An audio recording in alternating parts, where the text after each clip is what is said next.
Cet épisode a une distance de 12 km à un pace de 5 minutes 40.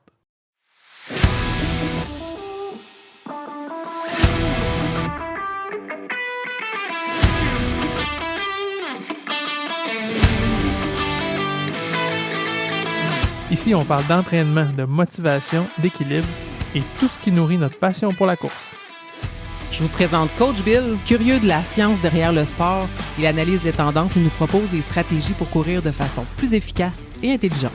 Je vous présente Coach Isa, avec qui chaque foulée trouve son équilibre. Elle crée une connexion authentique avec nos invités, ce qui nous donne accès à des humains formidables et des histoires inspirantes. Que vous soyez sur bitume, en sentier ou bien à l'écoute chez vous, on est là pour vous aider à avancer. Embarque-tu avec nous pour une petite course? Pour l'avoir vécu quand on a commencé à enregistrer le podcast ensemble, c'est le fun de faire un recap de son expérience de course, de voir qu'est-ce qui a bien été, qu'est-ce qui a pas bien été, de se rappeler, telle histoire, si ça, cette course-là, c'était pas arrivé avec telle personne, j'aurais pas connu telle chose, tel événement qui m'a amené à me dépasser, ou tu sais, se rappeler, dire, à ce moment-là, il me semble que ma condition physique s'est vraiment beaucoup améliorée, ou j'ai perdu tant de poids. Et puis, aujourd'hui, c'est un peu l'expérience qu'on va offrir à un auditeur qui nous suit, lui permettre de raconter son histoire, de qu'est-ce qui a bien été, qu'est-ce qui a moins bien été, les leçons qu'il a pu tirer de ses erreurs. Donc, juste avant de vous présenter notre invité, salut Coach Bill! Salut! Ça va bien? Oui, toi? Oui. T'as-tu couru cette semaine? Oui, j'ai couru. J'ai fait un de mes modes de course préférés qui est du point A au point B. Encore? Ah, c'est le fun, ça! Tu sais, dans l'ordre, là, un aller-retour, c'est ce que j'aime le moins. Une boucle, ça va, mais un point A au point B, si j'aime ça. En plus, ça donne l'impression... C'est ça, je n'ai parlé il n'y a pas si longtemps, j'en ai fait un, hein, là j'en ai refait un deuxième. C'est vrai que l'impression de puissance ou d'autonomie, de dire hey, je me meus par moi-même, je peux me déplacer, je peux aller quelque part, c'est vraiment cool. Là, j'avais pas tant besoin d'aller à ce quelque part-là, mais tu sais, toi, tu es allé au gym, tu es parti en voiture, je suis parti à la course, je suis allé te rejoindre là-bas, puis on est revenus ensemble en voiture. C'était parfait, moi ça, c'est mes modes là, préférés. Comme on a dit, moi je vais y aller en char, toi tu vas y aller en pied. C'est ça, je suis allé en pied. Exactement. Ouais. Toi, tu courais cette semaine? Non, j'ai pas couru encore cette semaine, mais j'ai marché. Puis, justement, j'ai fait aussi... c'est un aller-retour, mais l'objectif, c'était d'aller quelque part. Et puis, après ça, il fallait revenir à la maison, mais en marchant. Puis, pour vrai, je pense que c'est les marches qui passent le plus vite plutôt que de faire une boucle puis de dire, moi, je veux faire 5 km, puis tu regardes ta montre, puis tu fais, OK, il reste encore 1,5. Là, t'as pas le choix, tu t'en vas là, puis après ça, il faut que tu reviennes. Fait que, c'était ma marche préférée de la semaine. Fait que dans les deux cas, c'était un peu comme utilitaire. C'est cool. Ouais. Moyen de transport, on y va en pied. On y va en pied. Avant d'entrer dans le vif du sujet, juste quelques petites informations que j'ai vues cette semaine, dont un que j'ai trouvé ça franchement cool. Ça date un petit peu, c'est un coureur de l'Ontario à Toronto qui est Duncan McCabe qui, lui, a poussé le Strava Art à un niveau stratosphérique. Essentiellement, c'est que, juste pour ceux qui ne savent pas, du Strava Art, c'est de faire des dessins avec les courses. D'ailleurs, cette semaine, il y a Stéphanie qui a vu une de mes courses et qui a dit « on dirait un ours polaire de dos qui pisse au vent. » Je trouvais ça quand même assez l'imagination. D'accord. oui, OK, peut-être. Mais où il y a 2 semaines, quelqu'un me dit on dirait que tu as fait un morceau de casse-tête. Parce que j'étais parti dans mon quartier puis j'avais fait vraiment là, toutes des petites rues vraiment un peu bizarres. Ça donnait un peu comme un morceau de casse-tête. Mais il y en a qui sciemment prévoient leur trajet pour que ça donne un dessin, une image, quelque chose. Fait que Duncan McCabe, lui, ce qu'il a fait durant toute l'année 2024, c'est qu'il y avait probablement dans son quartier, à Toronto, qui a l'air là, autour de la petite Italie, il a dessiné une espèce de bonhomme allumette avec une casquette. Mais là où c'est fou, c'est qu'à chaque jour, il a changé légèrement son trajet. Fait que ce qui fait qu'après ça, quand il les mettait bout à bout en faisant un time-lapse, le bonhomme bougeait littéralement, puis il faisait des moves, il se déplaçait à gauche, à droite, faisait des babayes, enlevait sa casquette, remettait sa casquette, juste par, un peu comme quand on fait des petits dessins là, dans un calepin, puis après ça, on le flippe. Là, ça a fait exactement la même chose, mais lui, c'est avec toutes ses journées de course, en variant légèrement son trajet d'une journée à l'autre là, pour que ça fasse une motion du bonhomme. Fait que vraiment, là... Dedication next level. Des J'ai fois, on trouvé dit que ça. c'est long monter un épisode, mais je sais pas combien d'heures il a pu passer sur une vidéo TikTok qui Quoi? dure quoi? 30 secondes. 30 secondes. Oh my God. 30 secondes, J'aimerais puis savoir l'info. c'est des courses de autour de 10 km là, à chaque fois. Là. Ouais, fait que si on compte Un le gros temps de bonhomme. course au travers de ça. Hein? Le bonhomme est gros de 10 Ben km. oui. Ouais, c'est ça. Mais non, 5. Parce qu'il comme il doit revenir sur ses pas. Ah, ouais. Le bonhomme est c'est- haut de 5 km. C'est comme une durée d'épisode en kilomètres. C'est un bonhomme haut de 5 km. C'est bon. Évidemment, je vous mets ça dans les notes de l'épisode pour ceux qui veulent le visualiser, même si je l'ai décrit. Puis moi aussi, je voulais féliciter un nouveau fidèle auditeur qui conserve sa discipline semaine après semaine, puis qui a même battu un record personnel cette semaine. Fait que je voulais te dire un beau bravo, Pierre-Luc. T'es vraiment une grande inspiration. Continue comme ça. Je vais faire du lien, je vais dire extra sauce à Pierre-Luc pour ça. Puis pourquoi je dis ça? Parce que le terme extra sauce, imagine-toi donc qu'il nous a été référé par notre invité d'aujourd'hui. C'est vrai? Oui! François-Olivier Leblanc. Bienvenue, François-Olivier. Est-ce que tu as couru cette semaine? Bienvenue. Certain que j'ai couru cette semaine une petite course ce matin pour me remettre juste pour voir du soleil un peu. Une belle longue course hier dans les pistes cyclables que j'apprécie particulièrement l'hiver. Bien déblayées, comme je les aime. Ça m'a fait un beau terrain de jeu. T'es dans quel coin, toi? Dans Rosemont, à Montréal. OK. Fait que vous avez des pistes cyclables bien déneigées. Ouais, c'est ça, hein? C'est ça que tu as flashé toi aussi. Hein? Pas hier aussi. Hein? Souvent, ça rend pas tout le monde heureux parce que c'est souvent mieux déblayé que les trottoirs et les rues. Ah, OK. Avant, aussi beaucoup, il y a des images des fois où est-ce que tu vois la piste cyclable sur l'asphalte noir puis des montagnes sur les trottoirs puis pour les autos après. Apparemment, c'est une question d'équipement, que l'équipement pour les pistes cyclables peut rouler plus vite. Ils ont moins de distance à parcourir que pour chaque trottoir de la ville. Peu importe la raison, moi, ça me rend heureux parce que marcher dans la neige, c'est un petit peu moins le fun. Ça renforce, j'imagine, la musculature, vous me direz ça, oui ou non, mais c'est bien plus le fun sur les belles pistes cyclables dégagées en m'assurant d'être en sens inverse pour laisser la place, évidemment, aux cyclistes que c'est leur vrai terrain de jeu. Je reviens sur le extra sauce juste pour l'expliquer pour ceux Ouais. qui étaient pas avec nous à cette époque-là. Puis François-Olivier est un auditeur de la première heure. Puis quand Coach Frank disait, non pas Shootout. shoot out comme s'il tirait sur quelqu'un, on a tenté de le corriger vers shout out. Puis François-Olivier nous avait envoyé la référence de Radio-Canada qui cherchait un terme francophone à utiliser au lieu de shout out pour envoyer un coup de chapeau à quelqu'un, quelque chose comme ça. Puis le terme qui avait sorti, c'était extra sauce. Puis on l'avait adopté pendant un temps où on envoyait des extra sauces presque à tous les épisodes. Ça s'est perdu avec le temps. Faudrait ramener la sauce. D'ailleurs, t'avais mis une petite seringue avec du sang, puis je pensais que c'était un sachet de sauce pour Oui. me faire un extra sauce. Des notes. C'est bon. Mais non, c'était pour parler de ton don de sang pour voir l'instance sur la course. Ça n'avait aucun rapport avec la sauce. C'était même pas un extra sauce. Bon. Fait que François, quand on a fait la demande au niveau des auditeurs qui avait envie de partager son histoire, François-Olivier a levé la main. Puis on est content de le recevoir aujourd'hui. Fait que oui, tu as couru ce matin. T'es-tu allé courir juste parce que tu voulais pouvoir répondre à la question?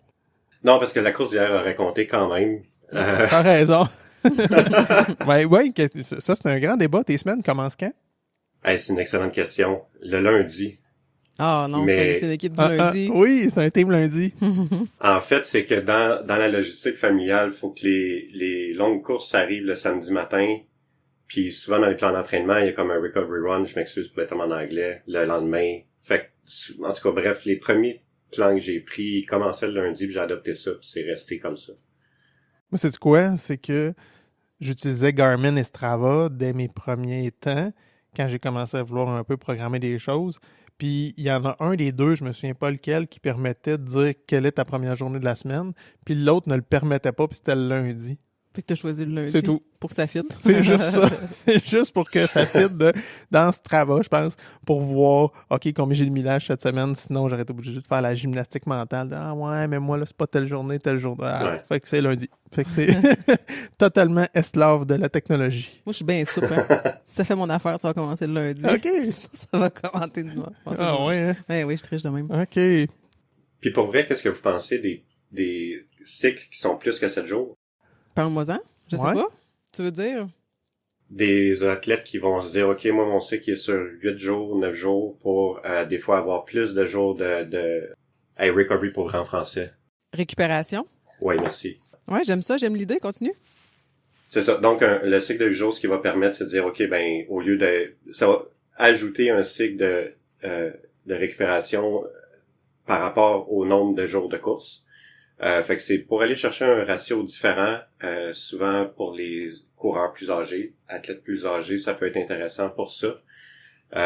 Mais, tu sais, dans le fond, moi, j'ai jamais essayé de le faire parce que, ben, comme j'ai dit, les longues courses, c'est le samedi, c'est ça. rigide comme ça dans la logistique familiale. Fait que ça serait difficile pour moi de dire, OK, ben, mercredi, parfait, je peux prendre le matin off.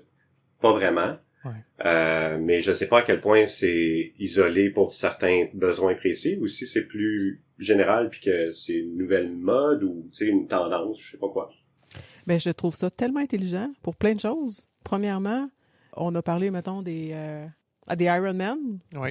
Oui. Où tu as plusieurs disciplines, puis des fois, c'est tellement compliqué de setter justement une journée de récupération.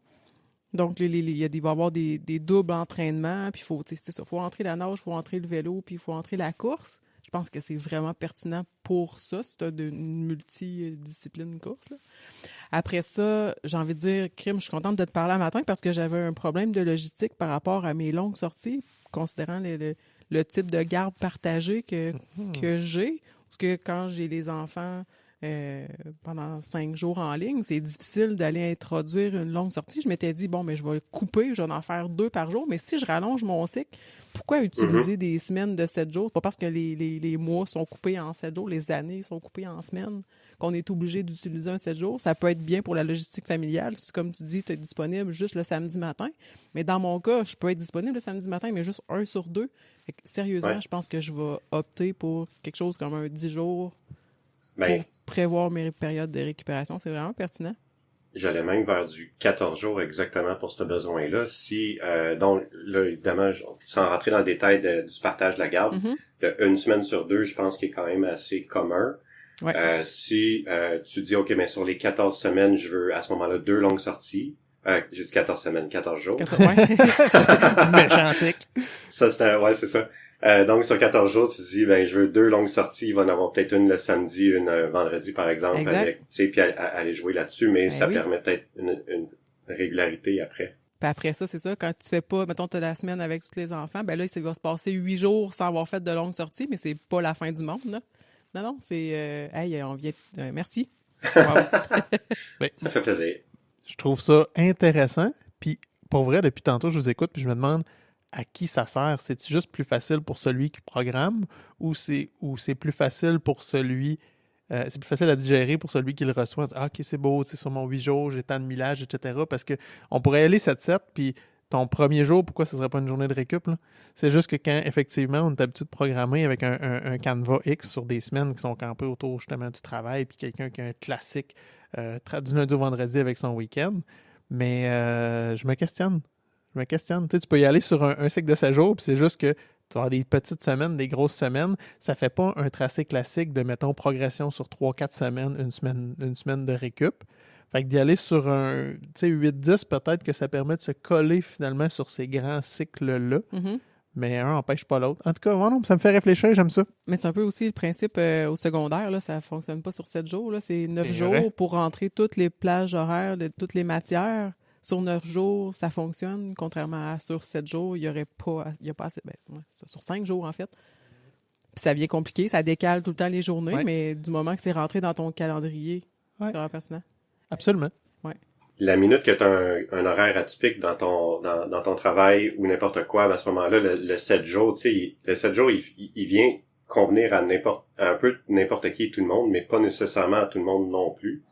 Fait qu'un horaire atypique, puis c'est ça, dans le fond, mettons un coureur de plus de 40 ans qui a besoin d'un peu plus de récupération, va peut-être bénéficier de dire, ben OK, ben je veux une semaine de, mettons, je sais pas, 80 km, mais c'est trop pour le corps. Ben 80 km sur 8 jours, ça devient peut-être plus gérable, puis à ce moment-là, tu sais, tu peux aller regarder ton objectif, ta course, ou peu importe où est-ce que tu t'en vas, puis aller jouer là-dessus pour établir ton plan, ta progression, tout ça. Puis, mais tu sais, pourquoi c'est comme ça? Je pense que c'est juste facile de toujours caser le même genre de course, le même genre de jour dans la semaine pour la plupart des gens.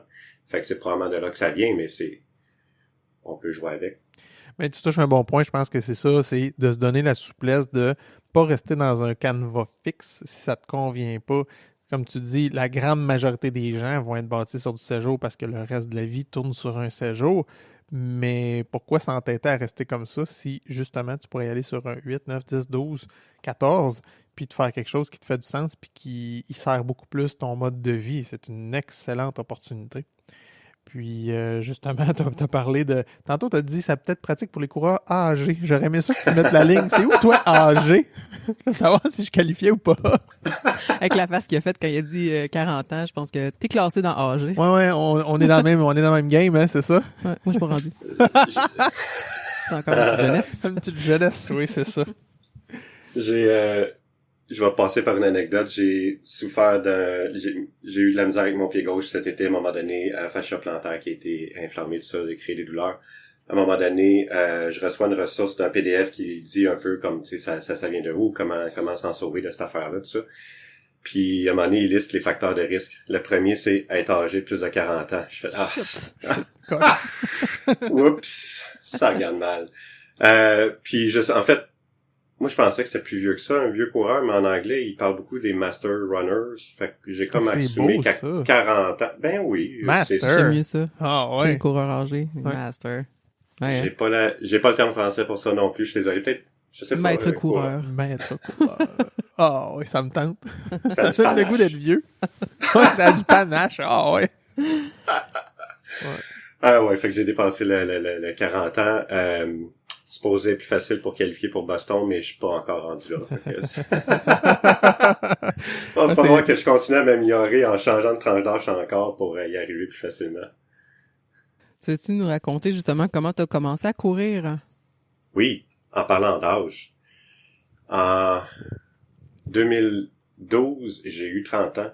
Puis ça a été une transition qui a été un peu difficile psychologiquement. Juste, je trouvais ça rough. C'était vieux à l'époque, apparemment, dans ma petite tête de vingtaine.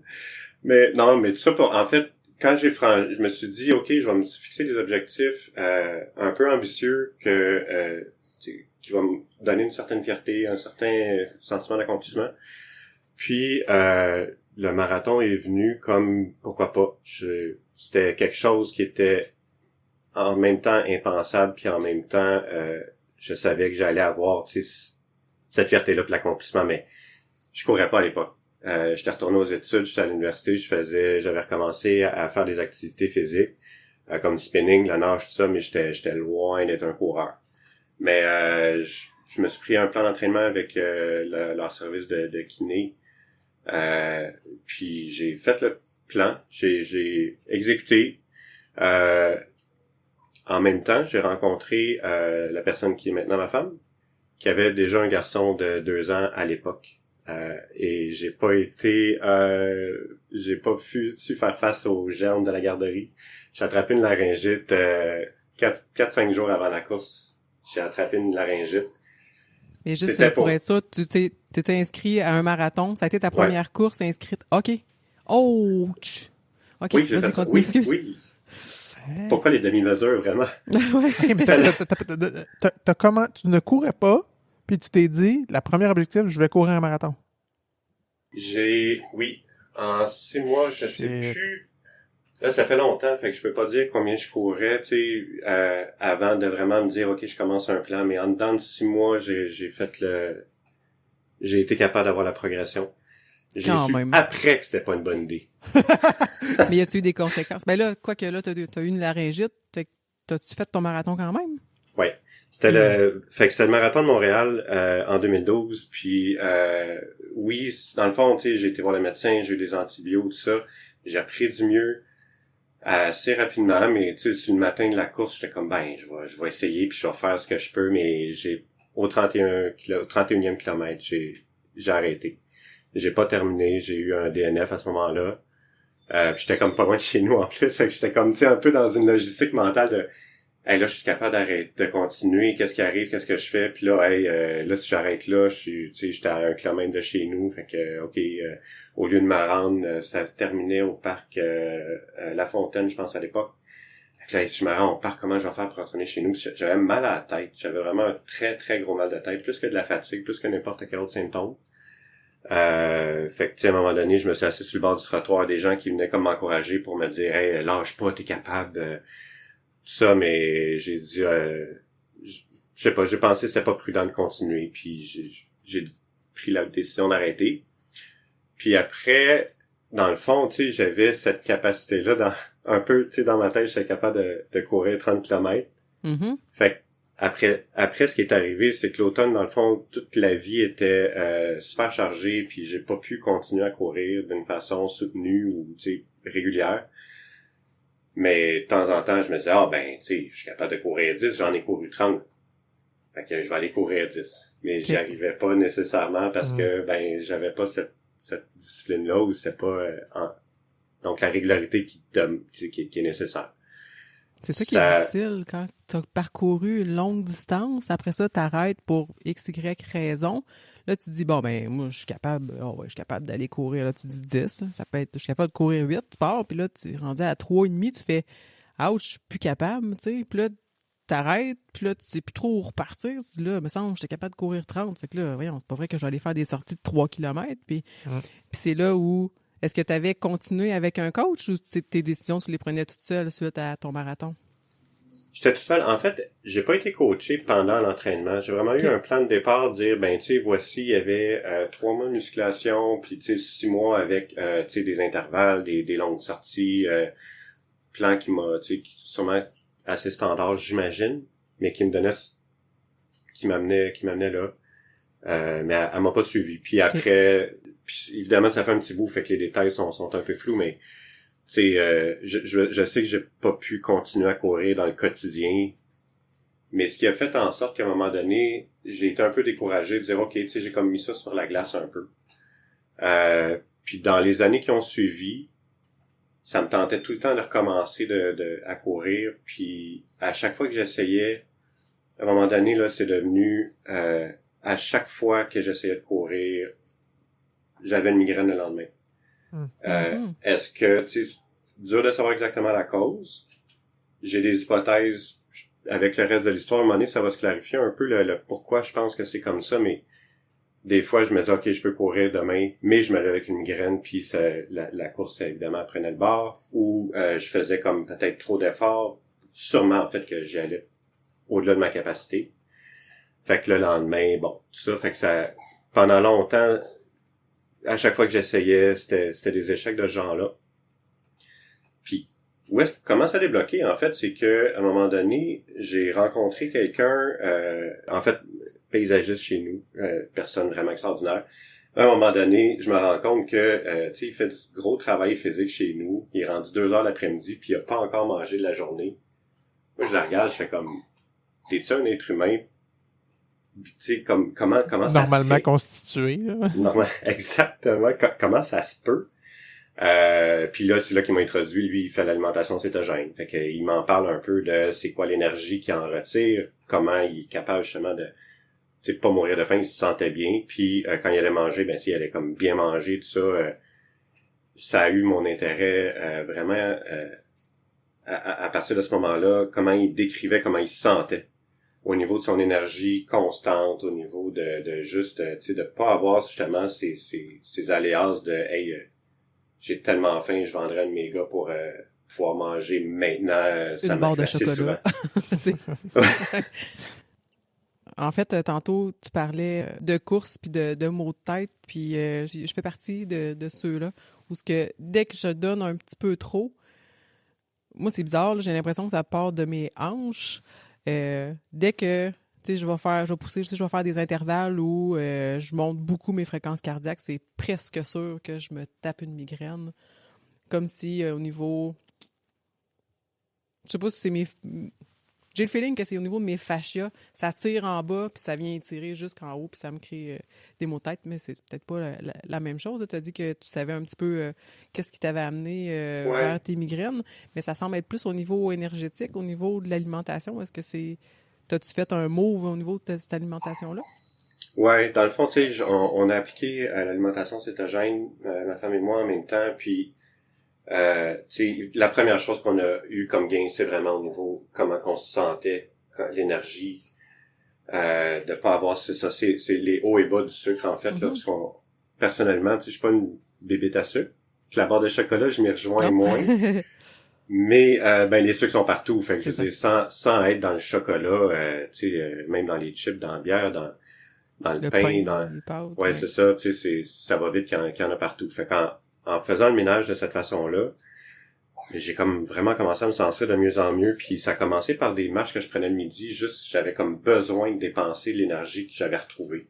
Puis ça a commencé avec des marches pendant une couple de mois, puis à un moment donné, ça a fait OK, ben attends un peu là, je continue à avoir de l'énergie, je continue à me sentir bien.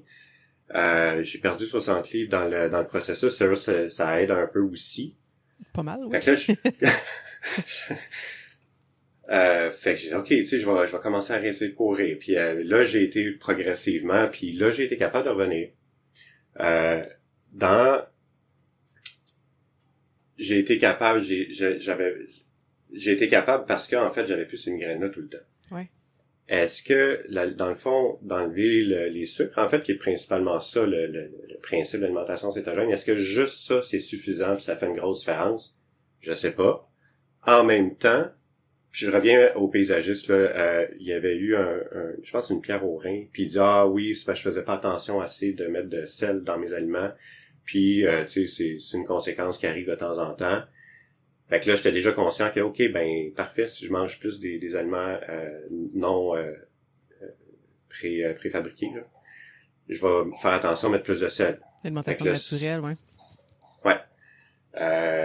Puis rapidement, dans le fond, j'ai aussi racheté du sel dans mon eau de façon fait que de façon naturelle, je mettais beaucoup de sodium dans mon alimentation, dans ce que je prenais. Puis j'ai l'impression, j'ai cru comprendre que c'était un lien possible entre le magnésium, les électrolytes et les maux de tête.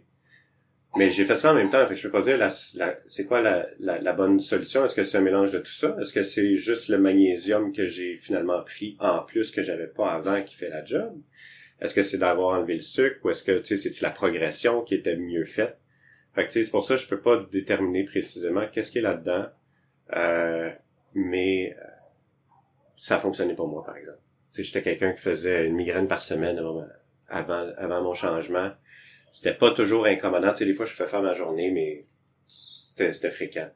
Fait que d'avoir enlevé ça, ça a été extrêmement bénéfique. Fait que bon, je me suis retrouvé à devenir un fan de cette façon de manger là, puis d'en parler, tout ça. Mais je pense que ça m'a vraiment aidé aussi. Puis après ça, quand je lis des livres où je m'informe par rapport à la course, ou est-ce que c'est des gens qui disent oui, c'est possible de pas prendre, de pas courir sur les glucides principalement. Ouais, je suis toujours à l'écoute, Ceci étant dit, oui, j'en prends des glucides de temps en temps dans mes sorties. Je fais attention à ce que je prends dans quel timing, mais pour des longues, je vais me nourrir avec un peu de glucides, des fois un peu la veille, des fois un peu sur le matin même, pas énormément, mais j'en prends un peu. J'essaie de jouer avec comme bien digérer, faire attention à ce que je prends, oui, pour bien digérer ce que je prends, puis pour bien soutenir ma course, en fait. Moi, tu vois, je suis pas du tout dans le cétogène. Par contre, j'étais incapable de courir à jeun le matin. Ça, c'était impossible. C'était une torture. Littéralement, je disais, je me digère, je m'auto-digère l'estomac. Là. Faut qu'il y ait quelque chose qui se bouffe. Là. J'étais pas bien, vraiment pas. Puis dans la dernière année et demie, je dirais, je l'ai pratiqué un peu plus. Puis c'était pas nécessairement un objectif. Là. Ça s'est présenté comme ça, des occasions un peu plus de le faire. Et ça va beaucoup mieux. Puis je me suis rendu à un point où je ne mange pratiquement pas en course. Quand j'ai fait mon dernier marathon, j'ai rien mangé. Là. J'ai pris tout ce que j'ai pris, c'est qu'à chaque station d'aide, chaque ravito, je prenais un verre d'électrolyte qui donnait là, un verre d'eau. That's it, j'ai roulé là-dessus. Puis jamais j'ai senti une baisse d'énergie.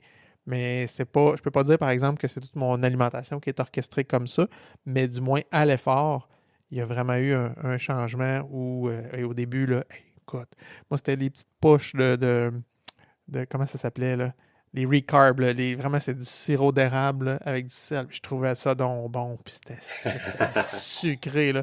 Puis c'était quasiment un plaisir de hey, je vais pouvoir manger, je m'en vais courir, je vais pouvoir bouffer des jujubes, des blocs, des barres, des toutes sortes d'affaires. Puis à un moment donné, je pense que c'est niaiseux, là, mais c'est un peu le oh, ça me tente pas de traîner quelque chose. Puis j'en prendrai pas. Puis là, de moins en moins, puis de moins en moins, puis finalement, ben, je sentais pratiquement pas le besoin de manger pendant ma course. Mais S'il y a- on le néglige, mais l'entraînement, c'est pas juste de s'entraîner au niveau musculaire ou au niveau, tu sais, on dit, ah, j'entraîne mon endurance, ma puissance, ma vitesse. Non, les systèmes énergétiques, on peut les entraîner.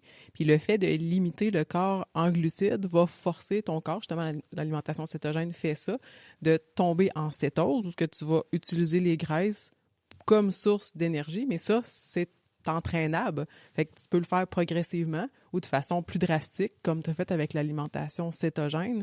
Puis, tu vas être capable d'avoir une source d'énergie beaucoup plus longtemps. Mais le fait que tu manges du sucre, comme tu dis, avant une course ou pendant une course, fait pas en sorte que tu sors complètement de ton état de cétose, c'est fini, tu n'utilises plus les graisses. Ben non, ton corps va être capable d'utiliser les deux sources d'énergie. Ouais. Ça va être un petit peu plus long avant que tu aies utilisé tes réserves de glycogène. Fait que ça fait que tu peux durer bien plus longtemps, là. Mhm. Oui, c'est pas binaire, c'est ça, c'est pas un ou l'autre. Ouais.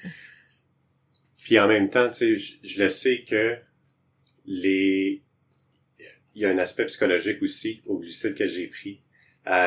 Au départ, quand j'ai commencé à aller dans les plus grandes distances, de me dire, hey, je vais être capable de le faire, puis de me dire, ah ben, ok, non, si je prends les glucides, ça va me donner de l'énergie, puis je vais pas tomber à un moment donné à sec, là, tu sais, plus d'énergie, pognant quelque part. Puis dans les courses aussi, être capable de faire cette distance-là que je me suis mis comme course, je vais être capable de le faire, mais c'était une béquille en quelque sorte à ben des niveaux. Puis là, une fois que je le sais que je suis capable, j'ai fini par finir un marathon à un moment donné. Mm-hmm. À savoir, dans le fond, là, maintenant que je sais que je suis capable, j'en prends de moins en moins, mais naturellement, sans trop m'en rendre compte. Ouais. Hier, justement, bon, c'est ma longue sortie, je suis parti, j'ai même oublié de prendre de l'eau, remarque, c'est l'hiver, on peut s'en sauver, mais je suis parti comme ça, puis tu sais, c'est ça, j'avais pas mangé avant, puis je suis arrivé, c'est ça, j'ai fait en venant, mais c'est pas, je suis pas comme pris au dépourvu d'avoir faim, Oui. avec le sentiment, tu sais, pour vrai, là, c'est pas le fun, là, quand, tu sais, tu deviens quasiment agressif d'avoir faim, Oui, puis non. faut que tu manges maintenant. Puis ça, je l'avais vraiment beaucoup le matin et le midi, puis c'est ce qui fait que j'aurais pas pu passer au jeûne intermittent, par exemple, ou juste de décaler l'heure de mon premier repas. Juste comme ça, sans faire d'autres changements, j'y serais pas arrivé à cause de comment je me sentais de cette façon-là. Fait que c'est comme arrivé naturellement, justement, comme là, le corps qui était plus habitué de réserver, d'aller piger dans la graisse pour faire l'énergie. Ça devenait comme plus facile, puis j'ai expérimenté une couple d'affaires avec ça, puis de voir qu'est-ce qui marche. Tu as nommé quelque chose tantôt qui était, ça peut avoir aussi un effet mental, puis ça, moi, j'en m'en suis servi beaucoup, surtout au début, où, hey, là, c'est tough, je vais manger de quoi de bon, ça va divertir mon cerveau, ça va alléger un petit peu le reste de ma course, ça va tomber plus facile. Fait que Ouais. manger quelque chose de réconfortant, satisfaisant, plaisant, tu sais, goûteux, ça venait un peu créer une diversion, finalement, à la douleur de la course, par exemple. Ouais. J'en ai parlé un petit peu avec des amis hier, justement, où le fait d'être en état de cétose, la faim, la sensation de faim est différente. T'sais. Celle que tu parlais, où est-ce que tu deviens irritable, ou tu vendrais ton enfant pour manger quelque chose, ça, c'est la faim associée justement à une alimentation pas cétogène. Tandis que quand tu es en état de cétose, tu as faim, mais tu serais encore capable de toffer 2 heures, puis probablement que pendant ces 2 heures-là, les signaux s'en iraient. Tu pourrais continuer avec une énergie encore très stable, puis manger juste quand le repas va être prêt. C'est une faim qui est plus, moi je trouve, qui est plus basse au niveau du ventre, puis qui est pas nécessairement inconfortable. Là. C'est très facile de vivre avec, là, pendant plusieurs heures, voire journées. La meilleure analogie que j'ai entendue, c'est de comparer un feu de paille avec un feu de bûche. En fait. Ah, effectivement. Ah, ouais, c'est bon. Sinon, t'as parlé que t'as fini par finir un marathon. C'est quoi ton premier marathon terminé, mettons? Marathon de Montréal, prise 2 en 23. En 2023, j'ai pu le compléter. Hey, fait que t'as maturé entre les deux, là. Oui. Oui. Dans le fond, quand j'ai été capable de finir un premier 5 km d'affilée, j'ai fait, OK, là, comme si c'était un seuil qui me permettait de me dire, c'est bon, j'ai recommencé, je sais pas comment le dire, mais comme si, OK, j'étais encore un coureur, je suis revenu un coureur, puis là, je suis capable, puis si je suis capable de me rendre à 5, je suis capable de me rendre à 42. Je sais pas si... Encore un gros gap. Ben oui. Je suis pas sûr que c'est logique complètement. Ben, je me suis inscrit, dans le fond, tu sais, le marathon de 2022, il venait de passer, j'avais 51 semaines devant moi, je fais comme, ouais, en 51 semaines, je suis capable, je vais le faire, puis et je l'ai fait. OK. Puis j'ai pu dans le fond faire des courses, j'avais fait des courses aussi dans le fond dans l'été 2023 au préalable pour avoir meilleure idée justement de la routine matin de la course, comment je me sens, qu'est-ce qui arrive avec justement les postes de ravito, comment j'ai le goût de gérer ça, fait que j'ai pu expérimenter un peu de cette façon-là. C'est quoi les courses que tu as faites? Une de mes préférées, qui est la première que j'ai faite, c'est le 5 km souterrain, qui est fait en février dans le réseau. À Montréal, en centre-ville, ça s'appelle vraiment Réseau, R-E-S-O. Et puis, là, je me souviens pas toutes les places par où on passe ça, mais on finit au complexe des Jardins. On part plus dans l'ouest. Le nom m'échappe maintenant, mais dans le fond, on est juste dans les tunnels à l'intérieur. Il y a beaucoup d'escaliers. Ma montre a nommé à peu près 21 étages d'escaliers à monter-descendre. On passe un peu dans le métro, dans différents endroits, tout ça, mais juste le concept, il m'a allumé, il est super le fun.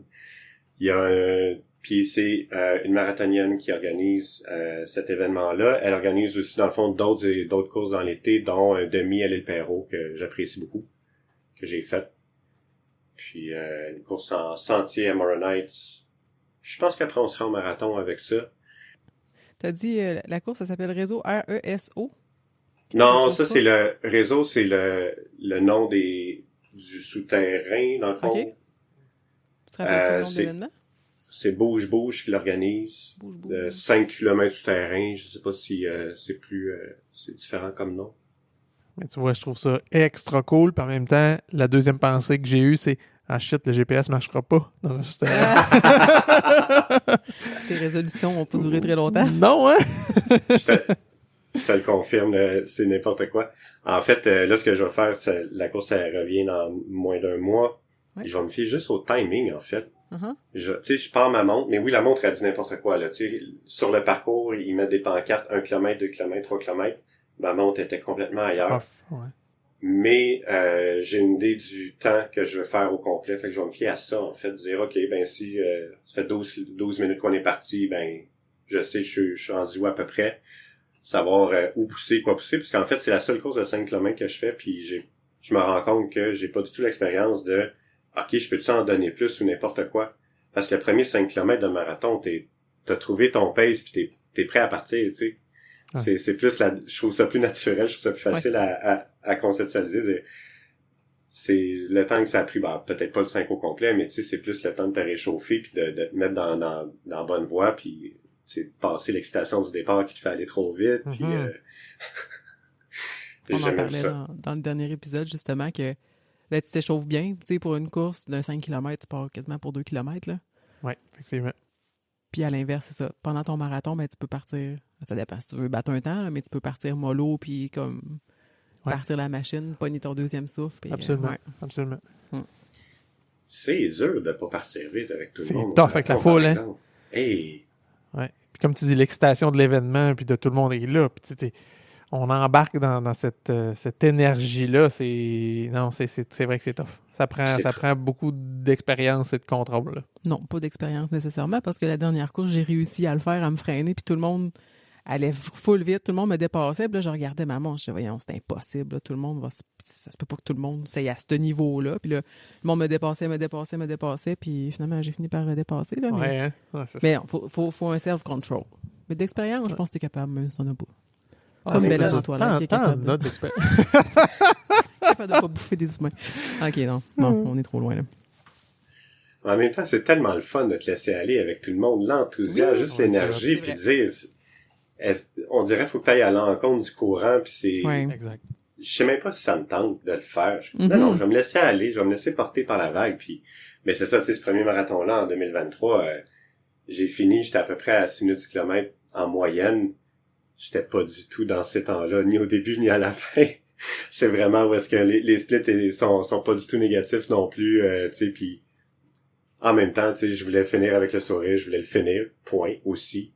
Puis, mais à un moment donné, le premier kilomètre, je regarde ça, je regarde ma montre, là, le GPS marchait, tout ça. Je fais comme, oups, attends, ça va pas mal bien, tu sais, puis ce qui est trompeur, c'est que tu te sens aussi tellement capable de continuer comme ça. Je sais pas si c'est une question de maturité, d'expérience, quoi que ce soit, mais de te dire, non, oui, en ce moment, je suis capable, ça va bien, puis j'ai pas l'impression de faire un effort, mais c'est quand même trop. Très raisonnable.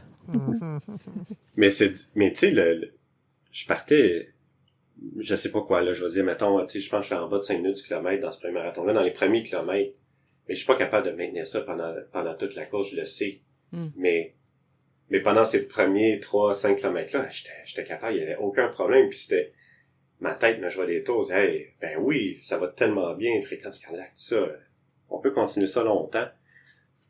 Non, on peut pas continuer ça longtemps dans mon cas, mais c'est un bel enthousiasme en fait, puis c'est quelque chose de le fun aussi que je continue à aller rechercher dans les courses. Dans des événements? Oui. Là, t'as nommé, mettons, 2012, t'as commencé à courir, t'as essayé un marathon, ça a pas fonctionné au complet, disons, parce qu'on a fait 31 km avant de bifurquer chez toi. Puis là, tu nous nommes, mettons, 2023, ton premier marathon complété. Entre les deux, ça a l'air de quoi? Pas ma destinée la plus en santé, en fait. OK, t'as délaissé la course là, pendant une couple d'années. Oui. Là. OK. Ah oui. OK. Oui, vraiment. Ça fait 3 ans à peu près là que j'ai recommencé. Et que là, c'est bien ancré, c'est bien établi. La discipline est là, la volonté est constante. Si je me retrouve à pas courir pour une blessure ou une maladie, ça me dérange. J'ai hâte de pouvoir ressortir tout ça. Mais c'est récent. Il y a eu effectivement un gros trou entre les deux. Mais bon, là depuis, je suis parti. Puis j'en suis à 3 marathons pour l'instant, inscrit pour un 4e à l'automne avec des demi entre-temps aussi. Oui, j'ai hâte de les faire. D'ailleurs, le petit train du Nord je l'ai fait à l'automne passé, je le refais à l'automne prochain. Je vous le conseille, je sais pas si vous avez réussi à vous inscrire. Je sais que vous en avez parlé, mais je me souviens plus si c'était un objectif précis ou juste si jamais ça donne. Je sais qu'il se vend vite. Ouais. Moi, je suis jamais allé. Il vaut la peine. Il est très, très... J'y pensais justement à cet événement-là cette semaine, puis c'est souvent les grands marathons, ça va être Montréal, Québec, Ottawa, Toronto. Celui-là, c'est comme pas une ville. Il a son nom, il est pas à part des grands centres, tu sais, puis il est très réputé. C'est un des marathons, je trouve, qu'il s'est fait vraiment une belle image, puis qui est reconnu. Là. Assez pour avoir les marqueurs de kilomètres, là, sont pas temporaires, sont plantés dans le sol, sont permanents. Fait que, c'est assurément le même parcours d'une année à l'autre. Comme la ligne d'arrivée à Boston qui est peinturée dans la rue à l'année. Hein? Ben oui, c'est vraiment extraordinaire ça parce que tu sais Montréal le parcours change pas à chaque année mais il a tendance à changer, c'est pas le même en 2012 que là. Fait que c'est le fun d'avoir cette idée-là d'un parcours fixe tout le temps. Et je l'ai dit en intro, mes courses favoris sont les courses qui est d'un point A au point B. Rares sont les événements organisés qui sont comme ça. Le marathon du Train du Nord en est un où faut prendre vraiment une navette là, pour se rendre d'un point à l'autre, puis après ça, faire la course. Hein. Ça joue sur le mental de passer 30 minutes dans l'autobus sur l'autoroute à te dire « Je vais tout refaire ça. » Ça paraît plus long, tu sais, à un moment donné, c'est pas juste comme, t'es pas juste en ville nécessairement, là. L'autobus, il prend la 15, il roule pendant longtemps. Ah ouais, je vais tout redéballer ça. Ben, c'est le fun, puis je voulais avoir accès à la pré-inscription. Ce que j'ai fait en 2023, c'est que j'étais bénévole pour le marathon, pour cette organisation-là. À date, c'est ma seule fois où est-ce que j'ai été bénévole dans une course, mais je veux le refaire assurément parce que c'est vraiment le fun de voir l'envers du décor, juste de voir les coureurs, de faire partie de ça, mais à partir d'un autre point de vue complètement. Je trouve que ça m'a donné une appréciation vraiment plus intéressante pour les bénévoles qui sont tout le temps là, qui font que les courses sont possibles. Sans eux, on n'aurait pas ces événements-là. Le travail que c'est, l'enthousiasme qu'ils ont. Ils sont pas là à courir, eux, c'est pas la culmination d'une session complète d'entraînement, mais ils ont de l'énergie, ils sont là, puis ils veulent, puis c'est vraiment particulièrement le fun de participer à ça. Et c'est ça, dans le fond, eux le font de cette façon-là. Ceux qui sont bénévoles ont accès à la préinscription pour l'année suivante. Fait que c'est une belle façon aussi parce que il se vend 3-4 jours, c'est fini. Ben, bravo de ton investissement comme bénévole. Je trouve ça vraiment cool. Puis tu faisais quoi, dans le fond, comme travail de bénévole? J'étais dans une station d'eau, puis ouais. Donner de l'eau et encourager les gens. Oui. C'est ça. On l'a dit 1000 fois, ça fait toute la différence du monde quand il y a des bénévoles qui nous transmettent leur énergie, puis qui, quand on passe là, généralement, là, on dit enfin de l'eau, quelque chose, puis d'avoir un encouragement comme ça, un petit cri, les gens qui nomment nos noms, même quand nos noms sont écrits sur nos dossards, c'est une petite attention, ça a l'air banal, mais ça craint que c'est l'enfer, là, puis on repart. Là, que pour tous ceux qui ont envie de le vivre, l'expérience bénévole, moi aussi, je le recommande. Oui, puis c'est particulièrement vrai ce que tu dis pour le marathon du Petit Frein du Nord. En fait, t'es dans le bois souvent pendant des longs stretches. Puis là, de temps en temps, t'arrives à une route qui croise et un poste de ravito. Fait que c'est un gros contraste entre tu te promènes dans le bois, dans les couleurs, c'est magnifique, les lacs, tout ça, tu passes c'est de toute beauté, honnêtement. Mais t'es très tranquille, on est entre coureurs tout le temps, puis là, à un moment donné, pouf, la station d'encouragement, c'est très différent de Ottawa aussi que j'ai fait au printemps dernier. L'encouragement, il est beaucoup plus en continu sur le parcours, il y a moins de temps mort. Il y en a un peu là, au début la ferme je ne sais plus comment ça s'appelle là, mais c'est comme le nom de la ferme, c'est une ferme expérimentale effectivement dans laquelle on passait cette année, c'est nouveau cette portion de tracé là, elle n'était pas là les dernières années. Il y a ce bout-là, effectivement, là, qui a pas tant de monde, mais tu as quand même un divertissement pour l'œil. Mais le reste du parcours, il y a du monde, là. Mais ça reste le fun, en fait, quand même, juste d'être avec tous ces coureurs-là, ensemble, avec cette énergie-là. À un moment donné, un autre coin où est-ce qu'il y a moins de spectateurs à Ottawa, je pense autour du 31e kilomètre. Le deuxième tournant en épingle qu'on fait. À un moment donné, je me souviens très bien de l'espèce de synchronicité des pas de tous les coureurs. J'avais fait pause à ce moment où est-ce que vraiment j'écoutais, puis tous les pas, on était à peu près tout en même temps, tout synchronisés. Ça donne une énergie aussi, cet aspect-là, c'était vraiment extraordinaire. Sans se parler, ça crée une connexion entre les gens, on dirait. Là. Ouais. Puis apparemment que c'est naturel, cette synchronicité-là, c'est pas un hasard, c'est vraiment fait comme ça. On a tendance vraiment à aligner notre cadence entre coureurs comme ça. Ça me fait penser qu'on voit des essaims d'oiseaux, là, tu sais, qui volent puis changent de direction tout en même temps, là. Un peu comme, c'est ça, il y a une synchronicité qui est au-delà de notre volonté. Sinon, ça serait quoi un conseil à faire ou à ne pas faire à quelqu'un qui voudrait débuter la course? À faire, j'en ai parlé dernièrement. Dans le fond, c'est la progression, faut qu'elle soit douloureuse tellement qu'elle est lente.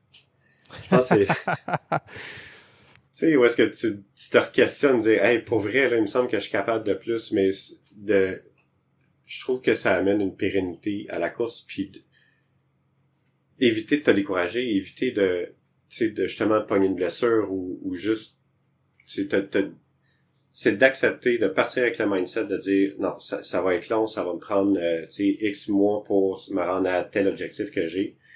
On part tous d'un point différent. 30 ans, 40 ans, 50 ans, le niveau de forme, c'est quelqu'un qui fait beaucoup de vélo, va pas partir, puis vous en avez parlé maintes et maintes fois.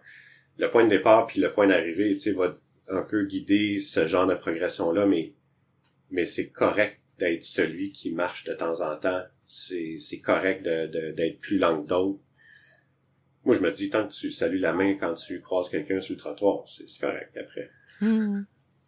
Ouais, je pense que c'est important. Puis ce que ça permet aussi, c'est de savourer plusieurs victoires. Tu sais, quand tu es toujours dans une progression où tu rajoutes toujours 1 kilomètre à chaque sortie, par exemple, tu es comme tout le temps en échec, c'est tout le temps difficile ou tu n'y arrives pas. Tandis que si tu restes un moment, justement à 4, 5, 6, tu reviens à 4, tu refais 3, tu as des victoires. Fait que ça te donne le sentiment d'être compétent dans ce que tu es en train de faire. Ça te donne confiance pour la future augmentation. Ouais. Mais si c'est continuellement en train d'augmenter, c'est tout le temps pénible. Puis, tu sais, d'aller chercher un plan d'entraînement d'une source dans laquelle tu fais confiance. Ça peut être un coach, ça peut être tu sais, d'autres sources. Après ça, juste d'appliquer, d'exécuter le plan, c'est une victoire en soi. Ça peut te donner même des métriques différentes, de dire, ben, le plan demande, tu sais, peu importe, là, 10 km par semaine, 15 km par semaine. OK, je l'ai fait. Même si, tu sais, les longues sorties, comme tu dis, vont peut-être être plus courtes que la semaine d'avant, c'est peut-être voulu. Mais de dire, dans le fond, de pas regarder la distance de la longue sortie seulement, mais de dire, dans l'ensemble, je le fais. Je sors tout le temps. Je fais le plan, tu vas te rendre en bout de ligne. Tu sais, les plans sont un peu tous différents, mais en même temps, sont un peu tous pareils. Puis, il amène une progression qui... ben, je suis pas coach, vous avez le droit de m'ostiner si vous voulez là-dessus, mais il y a quand même des principes, tu sais, des principes qui vont guider un peu, qui vont guider ça, qui peuvent être, tu sais, personnalisés vraiment avec le contexte de quelqu'un, c'est sûr et certain. La force d'un coach est entre autres, dans ce genre d'application-là. Mais en bout de ligne, ben, t'as fait le plan, tu vas t'y rendre à ton objectif, peu importe c'est quoi. Fait que d'y faire confiance puis te laisser aller là-dedans, je pense que ça peut aider beaucoup. Je pense que le coach, à différence d'un plan, va venir aider la personne à déjouer les pièges. Justement, quand c'est un piège d'horaire, de gestion d'horaire, un piège de fatigue récurrente qui arrive à tel moment, justement, c'est d'aller trouver qu'est-ce qui fait dans l'entraînement que ça fonctionne pas, qu'est-ce qui fait dans l'horaire que ça fonctionne pas, c'est quoi les erreurs. On finit par les connaître, les erreurs communes. Puis, ce que tu as nommé en début d'épisode, où tu as eu ton plan, mais après ça, tu n'as pas eu de suivi. Ça peut être pertinent juste d'avoir un être humain qui va avoir un point de vue objectif ou subjectif, qui te connaît. Il dit là, t'as pas de l'air de bien aller. Il faudrait que tu te reposes. Ou, coudonc, qu'est-ce qui se passe? Il me semble que tu étais plus assidu dans tes routines. Y a-t-il quelque chose qui va pas? D'avoir quelqu'un à qui partager ce qui se passe, puis juste des fois de verbaliser tout haut qu'est-ce qui se passe dans notre tête, tout bas. On va être capable d'éclairer quelque chose. Fait que de pas rester toute seule non plus avec son plan, même si c'est pas nécessairement un coach. 100%, puis même si c'est, comme tu dis, si c'est pas un coach, ça peut être vraiment n'importe qui. Puis si c'est un coureur, mais tu peux profiter aussi de son expérience. Oui, c'est ça. Oui, le plan, c'est une chose, mais la personne va dire, c'est pas normal que tu te sentes comme ça après une sortie comme ça. Fait que tu peux réajuster un peu ta prestation. C'est vrai que ça a l'air simple, courir, mais on court depuis qu'on est en âge de marcher plus, là, mais qu'on est tiqué, on court. Ça va pas être compliqué, courir. Tout le monde, tout humain fait ça, tout enfant fait ça. Je vais juste aller courir. C'est juste que ça m'a dit de courir tant de minutes. Ouais, mais ça dépend. Là. L'objectif de courir parce que tu es au parc pour aller jouer à tag, pogner ton ami, c'est une chose, mais quand tu veux courir en endurance, il y a quand même un entraînement qui est vraiment différent pour atteindre les bons objectifs. Ouais. Fait que t'as suggéré des pistes à suivre, puis sinon, les choses à ne pas faire. Fait que l'inverse de ma réponse préférée précédente. En fait, de pas se laisser décourager par des bobos qu'on a, des douleurs, n'importe quoi, puis j'ai entendu plusieurs fois dire moi je peux pas parce que mon genou, parce que j'ai pas des connaissances suffisantes pour ostiner de façon réaliste, mais je reste convaincu qu'à vraiment quelques exceptions près, avec des raisons médicales, il me semble le corps est fait pour courir, tout le monde peut y arriver. Puis dans le fond, je peux pas aller dans une conversation comme ça trop en détail avec quelqu'un parce que je veux pas induire les gens en erreur, puis je sais pas qu'ils se blessent encore plus parce que je donne un mauvais conseil. Je suis pas un coach. Mais tu sais, il y a quelque chose chez moi qui dit non, tout le monde est capable, tout le monde, c'est peut-être plus long pour quelqu'un. Tu pars de peut-être plus loin, ça fait peut-être juste plus d'années que moi que t'es sédentaire. OK, t'as eu un mal au genou, ben pourquoi tout ça? Non, il y a une façon de trouver comment tu peux courir. Est-ce que c'est de passer par la musculation? Est-ce que c'est regarder ton patron de course? Est-ce que c'est peu importe, parler beaucoup des chaussures, ça a un impact majeur. Moi, je suis quelqu'un qui est passé au soulier minimaliste. Là, dans ma progression d'entraînement pour mon premier marathon, j'ai lu Born to Run. J'ai plongé là-dedans, là, vraiment à deux pieds joints. Puis dans le deuxième livre qu'ils ont fait, ils ont un plan pour transiter vers ce type de soulier-là. Qui serait une erreur en fait de sauter là-dedans les deux pieds joints, littéralement. Il y a une progression à faire là-dedans aussi. Mais comment il explique bien, beaucoup mieux que ce que je peux faire, comment le corps il est fait pour courir, comment on a les ressorts dans les tibias, le talon d'Achille, tout ça, c'est l'arche de pied. Le corps est fait pour aller courir, puis si on profite pas de cette capacité-là, c'est là où est-ce qu'il y a des compensations ailleurs dans le corps, c'est là que l'usure peut se faire prématurément, où on peut aller avoir des blessures, tout ça. Fait que des fois, j'aurais le goût de dire, si tu te prends de cette façon-là, je suis sûr que ça pourrait marcher, je suis sûr. Mais bon, en même temps, tu sais, il faut que la personne elle veuille se lancer un peu dans cette aventure-là, puis des fois, une blessure ou une douleur récurrente, c'est décourageant, puis ça peut être suffisant à dire, non, je suis pas fait pour ça. Des fois, c'est un obstacle trop grand, cette douleur-là. Je sais pas si je vais avoir du fun à être capable de courir éventuellement, fait que je passerai pas ça. Moi, je dirais l'erreur, c'est d'accepter cet état de fait-là, puis effectivement de pas poursuivre, parce que être capable de faire, c'est de courir des longues distances, c'est merveilleux. Il y a deux choses dans ce que tu dis. Premièrement, pour certaines personnes, moi, ce que je perçois, c'est que c'est une façon de te dire j'ai pas envie de m'infliger ça, là, ou ça me tente juste pas de courir. Fait qu'il y a comme une facilité à se trouver une raison physique de dire ouais, mais moi, mes genoux, là. Puis je l'ai fait. J'ai commencé comme ça à avoir un entourage de coureurs autour de moi, puis de dire moi, je peux pas courir, j'ai déchiré les deux ménisques, fait que j'ai vraiment un genou trop faible, j'ai tout à mal aux genoux, je peux pas courir. Visiblement, j'ai plus mal aux genoux, puis je cours, là. Fait que ça se fait. Par contre, c'est sûr que certaines personnes vont se réconforter là-dedans en disant OK, wow, c'est beau ce que tu fais, mais moi, je peux pas parce que telle affaire. L'autre point que je voulais aller, c'est tu parlais de justement gérer une blessure puis que tout le monde peut courir.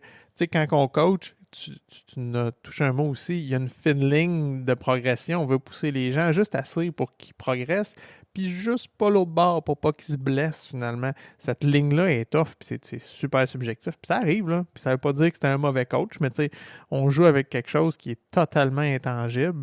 Il y a des grands principes, des grandes lois où OK, c'est beau, on a des canevas pour coacher, mais après ça, c'est tu travailles avec l'humain devant toi. Il y a des professionnels de la santé qui vont dire t'es blessé, t'arrêtes, puis on verra. Mais quand on prend les bons, je pense, on avait parlé d'ailleurs avec un physio qui travaillait beaucoup en gestion de la douleur, puis un des commentaires qui disait, mettons, qu'un athlète qui est blessé puis qui veut continuer à travailler, on va le faire de façon sécuritaire, on va le faire comme il faut. Puis, un de ses points, il disait on va mesurer ta progression ou ton avancement d'une façon différente. Si tu cours 10 km puis que tu as mal, mais puis que tu réussis à courir 12, tu n'as pas plus mal, c'est une progression. C'est de travailler avec ça, c'est de ne pas accentuer la blessure, mais de ne pas te faire un arrêt complet où des fois ça peut venir saper la motivation, ça peut être plus difficile à repartir, mais encore une fois, ça prend un suivi qui est très rigoureux avec quelqu'un là, de connaissant et de professionnel. Admettons, quelque chose fait en sorte que tu ne fais pas courir, d'aller marcher dans la même case horaire fait en sorte de garder l'habitude aussi. Oui. Fait qu'il y a du bon à ça, même si tu fais pas ton plan ou tu t'en vas pas dans cette progression-là, mais tu as gardé la discipline, puis c'est le fun d'aller marcher, prendre du soleil, puis aller prendre de l'air, il y a du positif à ça aussi. Effectivement. Puis c'est un peu mon plan de match, le fait de je pouvais pas commencer à courir tout de suite, mais je pouvais aller marcher. Je suis allée marcher pratiquement tous les jours. Déjà, j'ai réintégré la routine dans mon calendrier. Ça garde ces plages horaires-là faites pour ça. Je fais pas du Netflix. Je suis pas en train de scroller sur Facebook. Je suis dehors pendant X temps, nombre de fois par jour. Puis c'est vraiment, t'as vraiment un bon point. Puis ça m'a fait sourire tantôt, ce que tu disais, ben tu sais, je suis pas un spécialiste, fait que tu sais, je veux pas trop entrer dans le sujet ostiné des personnes qui disent je peux pas courir parce que j'ai telle problématique. Mais je te dirais que même comme professionnel, puis là, tu sais, je vais faire le parallèle avec ma job. Ça fait 8 ans que je suis tatoueuse. Je m'ostine jamais avec quelqu'un qui me parle de tatou. Même s'il y a juste un tatou, puis qui me dit « Ouais, mais il faut pas faire telle affaire » ou « Ouais, faut prendre tel type d'aiguille » ou « Faut prendre tel type d'encre », je m'ostine pas avec eux parce qu'il y a un aspect, c'est un peu un jugement de valeur où c'est associé à des croyances puis un besoin de certitude où, mettons, la personne est tellement anxieuse d'avoir son premier tatou que là, si je viens péter toutes ses croyances, la personne va devenir hyper anxieuse, fait que je sais pas si je vais me faire tatouer finalement, fait que je vais faire ce que j'ai à faire, je prendrai pas ces suggestions, là, je vais quand même utiliser mes connaissances professionnelles pour bien faire la chose, mais ça sert à rien d'aller briser comme son momentum ou son mindset. Puis c'est un peu la même chose avec la course. Quelqu'un qui me dit « ouais, j'ai déjà essayé de courir, puis ça me fait mal là, puis je suis pas capable. » Puis, comme tu dis, la personne n'est pas prête à passer par-dessus son excuse. À la limite, on peut venir créer un petit doute dans sa tête. Puis si des fois, tu sais, moi, j'ai entendu quelqu'un qui avait 2 ministres déchirés, puis finalement, il fait des marathons au moins une fois par année, sans compter toutes les autres courses. Peut-être que ta problématique te limite. En tout cas, je dis ça, mais tu sais, je suis pas professionnel. Je pense que ça peut venir créer encore plus de momentum que de dire, ben voyons, hey, je le sais, moi, tu sais, telle chose, c'est pas vrai que la course à pied vient causer telle blessure. J'ai entendu tel professionnel. C'est clair qu'il n'y a pas personne qui est pris dans ces schémas va venir adhérer, là. Mais je comprends ton senti ou ce que tu dis. Il me semble que tout le monde est fait pour courir.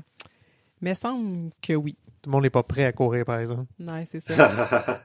Il faut être prêt aussi à sacrifier quelque chose. On ne peut pas rentrer 5 heures d'entraînement dans son horaire sans libérer une portion de la plage horaire. Tu sais, on en a parlé avec Pierre-Luc, il dit, ben lâche Netflix une demi-heure par jour, puis va courir. Mais il faut vraiment que tu lâches quelque chose volontairement. Il faut que tu poses une action pour pouvoir remplir ta plage horaire. Non, il n'y a pas grand monde qui a un 5 heures qui fait rien, puis qui s'assit et qui attend par semaine. Là. Non. J'ai pas ça non plus. Tu trouves ça le fun parce que ton message dans ce que tu disais un peu plus tôt, c'est un peu qu'il faut garder espoir de pas non plus se décourager parce qu'il y a un bobo qui apparaît. Au même titre que ce bobo-là n'empêche pas quelqu'un de courir, ce bobo-là va pas t'empêcher de continuer de courir. Oui, ça marche pas comme tu veux dans le moment, mais garder espoir. Puis c'est tellement bon de pouvoir courir sur des longues distances, de pouvoir se rendre du point A au point B. Ça, faut pas abandonner ça. Puis à la limite, comme tu dis, au pire, va marcher, garde ta plage horaire, marche, puis il va se produire quelque chose à un moment donné, tout ça va se rétablir, ton corps va se réparer par lui-même parce que on est capable de pas mal plus qu'on pense. Là. Est-ce que tu avais quelque chose à plugger à nos auditeurs cette semaine? Ben écoutez, on a parlé des souliers minimalistes, mais j'ai le goût de plugger tous les souliers que j'achète de course. En fait, ils me durent 2000 km, fait que c'est pas tous les souliers, j'ai pas 10 paires dans mon... 2000? Wow! Ouais, puis là, il y a en fait... Bon, il y a un trou en dessous. Là, ils ont vraiment fait leur vie utile, mais c'est des souliers minimalistes, bien sûr, de la compagnie Xero Shoes, Xero Shoes. Okay. Honnêtement, le rapport qualité-prix est excellent. Puis bon, c'est des souliers minimalistes, fait qu'il faut... je peux pas recommander ça à quelqu'un qui veut aller dans le Alpha Fly, mais la qualité est excellente. Puis il y a aussi, ce que j'apprécie beaucoup, c'est que c'est des souliers quand même assez larges. Pour des gens qui ont des pieds aussi larges, les orteils ont en masse de place. J'ai aucun orteil qui est tombé à date. Ah ouais, hein? Coach Bill, il a pas perdu d'orteil. Pas perdu d'orteil, c'est bon, ça!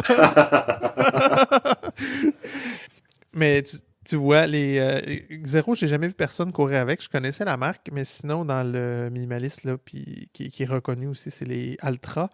Ouais. Dans les deux cas, ce qu'on va voir, c'est ils vont parler d'un fit anatomique. Fait qu'effectivement, le toe box, toute la portion là, plus à l'avant-pied, est généralement plus large, est faite plus large.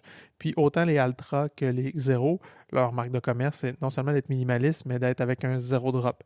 Fait qu'il n'y a pas de différence d'épaisseur entre l'arrière de la semelle et l'avant de la semelle. C'est pour ça que je pense que, oui, le minimaliste, c'est une chose. Au niveau de l'amorti, ça prend vraiment une appropriation là, très, très, très graduelle.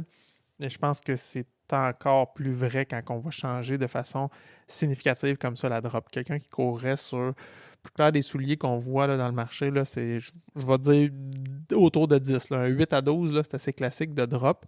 Puis ça a l'air nono, là, 10 mm de différence là, entre l'arrière et l'avant du soulier.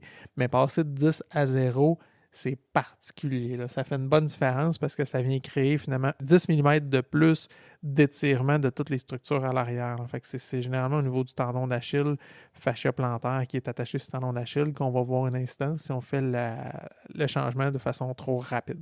Ouais. D'ailleurs, les Altra m'avaient permis de faire cette transition-là. Ils ont des modèles à 4 mm de drop. C'est ce que j'avais pris avec le toe box large. C'est fantastique, là. Ça, c'est confortable. Fait que c'est aussi une excellente marque. Puis que je t'ai influencé avant. Moi, je suis comme, OK, je vais aller l'essayer.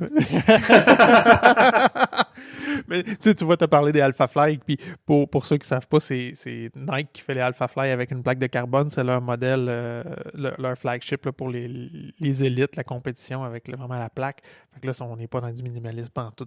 Il y a de la gomme en dessous de ça, il y a de la drop, c'est super rigide au niveau de la plaque qui fait un retour de force.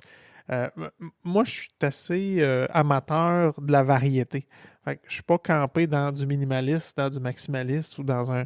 J'aime beaucoup avoir une rotation de mes souliers puis d'essayer plein de choses puis de les garder un peu actifs, tous ces souliers-là, pour finalement aller chercher une adaptation de mon corps puis d'être bien dans à peu près tous ces souliers-là. Puis je trouve ça vraiment... J'ai un plaisir à changer de souliers aussi. Là. Je dis, tiens, aujourd'hui, je vais prendre ceux-là parce que je vais faire tel type de sortie puis je vais avoir du fun avec. Ou, OK, je vais pousser aujourd'hui. Je vais aller chercher mes souliers avec des plaques. Puis, OK, aujourd'hui, ça va être souffrant puis on va avoir du plaisir. Là. Je veux que ça fitte avec mon chandail bleu. Ouais! C'est déjà arrivé. Ça t'amène pas une charge mentale de plus de décider à chaque fois, tu sais, en plus de regarder, tu sais, mettons l'hiver, là, c'est particulièrement, OK, comment je m'habille aujourd'hui, être assez habillé, pas trop, tu sais, pas trop chaud, pas trop froid.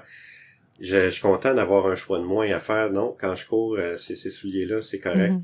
L'habillement m'amène ça. Les souliers, pas vraiment, je te dirais. Okay. Non, parce que ça me procure un plaisir de faire un choix. Tu sais, c'est vrai que je peux me questionner. C'est pas toujours un choix évident et simple. C'est pas compliqué non plus, là, je veux dire, quand même. Mais non, j'ai un plaisir à dire je prends ceux-là aujourd'hui pour ça. Je sais ce que je vais faire avec. Je sais comment je vais avoir du fun avec ces souliers-là, pour quelle raison. Fait que, ouais, non, c'est pas une charge mentale négative, pas du tout. OK, super. Fait que sur ça, François-Olivier, qu'est-ce qu'on souhaite à nos auditeurs? Bonne course!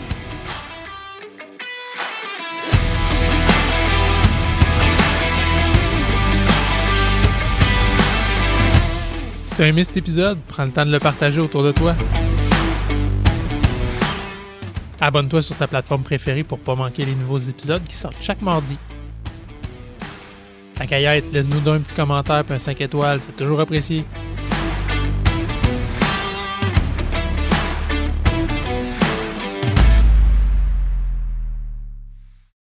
Hey, tantôt, je t'ai dit, ben non, on se rendra jamais à midi. Il est midi. T'as vu? Roche, papier, ciseaux. Vas-y. C'est vraiment pertinent. Hey, mais, ouais. Mais sur ça, faut que j'aille faire pipi.